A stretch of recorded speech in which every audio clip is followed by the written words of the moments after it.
Hello बच्चों, the question is given that a line passes through the points whose position vectors are I cap plus j cap minus 2k cap and I cap minus 3j cap plus k cap.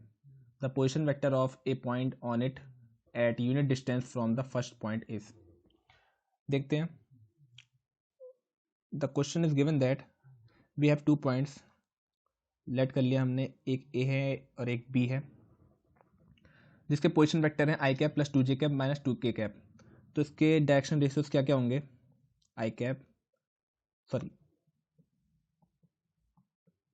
इसके direction ratios क्या क्या होंगे? 1, 1, minus का 2. और B के हमने direction ratios क्या क्या होंगे हमारे? 1, -3 एंड 1. अब आगे क्वेश्चन ने कहा है कि the position vector of a point on it, मतलब इस ए बी लाइन पे एक कोई सा पॉइंट है, लेट कर लिया हमने, वो है पॉइंट पी, जिसके कोऑर्डिनेट्स हैं x, y, z, which is at unit distance from the first point is. First point हमारा ये वाला था, मतलब ए था. तो पी ए की जो डिस्टेंस है उसने 1 यूनिट हमें दे रखी है. तो हम क्या करेंगे, सबसे पहले हम लेंथ ऑफ ए बी निकालेंगे. तो ए बी क्या होगी डिस्टेंस फॉर्मूले से? √1 - 1 का होल स्क्वायर, मतलब 0 का होल स्क्वायर, प्लस -3 - 1 मतलब -1 का होल, -4 का होल स्क्वायर, प्लस 1 - 2 मतलब -3 का whole square, which is equal to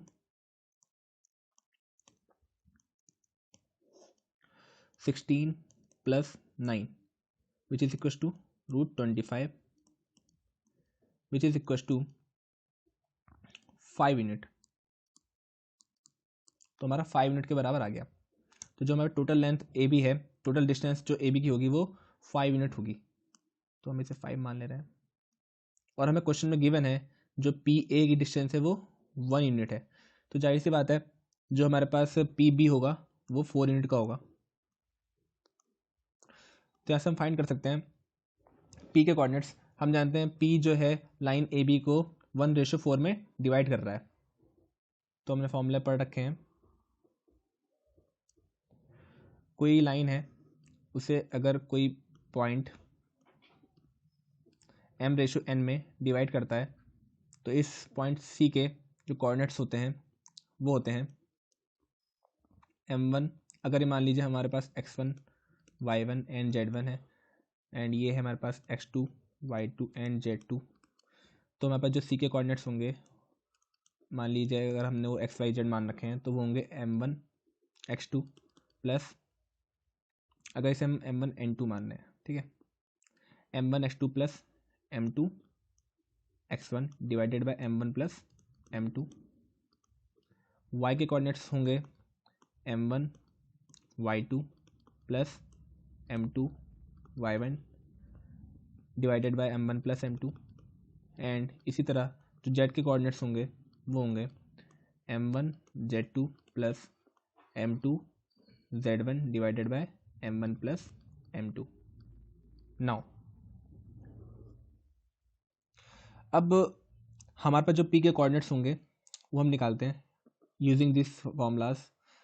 x की जो वैल्यू होगी वो होगी m1 x2 plus m2 x1 upon m1 plus m2. x1 y1 z1 हमारे पास ये वाले पॉइंट्स हैं, एंड x2 y2 z2 हमारे पास ये वाले पॉइंट्स हैं, और x y z हमारे पास ये है. तो m1 जो कि हमारे पास 1 है, m2 जो कि हमारे पास 4 है. तो m1 x2 मतलब 1 इंटू x2 मतलब 1 प्लस m2 मतलब 4 and x1 which is equal to 1 upon m1 plus m2 1 plus 4 which is equal to 1 plus 4 divided by 5 which is equal to 5/5 which is equal to 1. तो x की जो value आ रही है हमारे पास 1 आ रही है. नाउ जो हमारे पास y की वैल्यू होगी वो होगी m1 y2 plus m2 y1 upon m1 plus m2. तो m1 है हमारे पास 1 और y2 है हमारे पास -3 प्लस m2 है हमारे पास 4 और y1 है हमारे पास 1 upon m1 plus m2 1 plus 4 which is equal to -3 plus 4 divided by 5 which is equal to 1/5. तो y की वैल्यू हमारे पास आ गई 1/5. नाउ अब हम जेड की वैल्यू निकालते हैं। जेड की जो वैल्यू होगी वो होगी m1 z2 plus m2 z1 divided by m1 plus m2। तो m1 है हमारे पास 1 इंटू z2 है हमारे पास 1 प्लस m2 है हमारे पास 4 एंड z1 है हमारे पास माइनस का 2 विच upon m1 plus m2 1 plus 4। तो जो z की वैल्यू आएगी होगी 1 4 2 8 अपॉन 5। नाउ 1 सेकेंड अपॉन, ठीक है, z की जो वैल्यू रहेगी -7 डिवाइडेड बाय 5। तो ये हमारे पास z की वैल्यू है। तो जो p के कोऑर्डिनेट्स होंगे वो हमारे पास होंगे, आइए नेक्स्ट स्लाइड में देखते हैं। नाउ जो p के कोऑर्डिनेट्स होंगे वो हमारे पास होंगे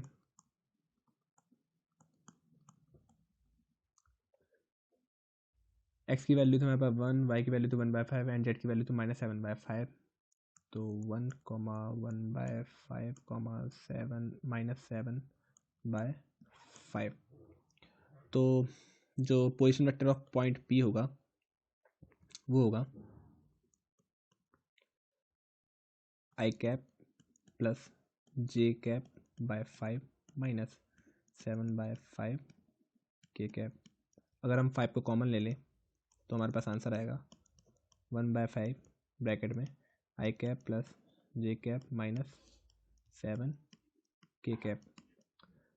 सॉरी, हमने 5 को कॉमन लिया तो 5 यहाँ पर आएगा क्योंकि यहाँ पर अपन 5 नहीं था। Which is our right answer.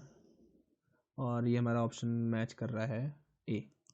तो our option A is right answer. Thank you.